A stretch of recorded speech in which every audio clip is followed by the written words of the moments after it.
আপনি যদি এখন মারা যান কালকে একদিন হয়ে যাবে। আপনার মোবাইলে গান থাকবে, অবস্থা আপনি মারা যাবেন, মানুষ দেখবে আপনার মোবাইল চেক করে ওইটাতে গান আছে।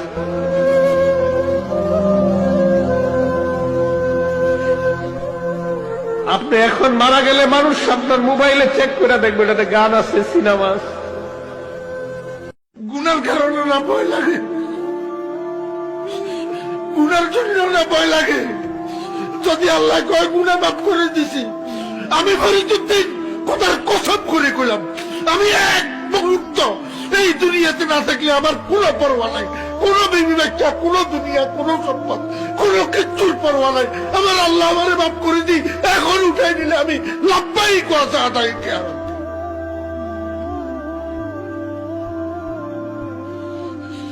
কিসের দুনিয়া? খালি গুনার জন্য ভয় লাগে।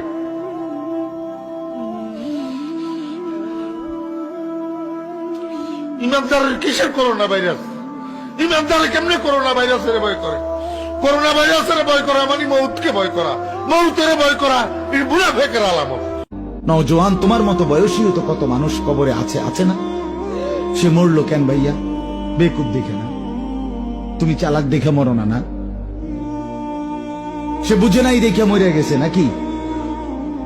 তো মালিক দয়া করেছে বলেই তো আমি আর আপনি এখনো বেঁচে আছি। মালিকের সিদ্ধান্তের এক সেকেন্ড আর পৃথিবীতে আল্লাহর ফয়সালা চলে আসলে, মালাকুল মউত চলে আসলে, এরপরে এক সেকেন্ড থাকার সুযোগ মিলবে তো? দুনিয়া কিন্তু থাকে না। আজ রাত যার বাসরঘর তারও ভোর হবে, আজ রাত যার জেলখানা ফাঁসির রাত তার রাতও কি হয়ে যাবে? মদের আড্ডায় যে তারও ভোর হয়, আর আপনার হসপিটালে ব্যথায় যে কাতরায় তার রাতও কি হয়ে যায়? শেষ। দুনিয়া থাকে না, দুনিয়া ধোকা। দুনিয়া কি বলেন না,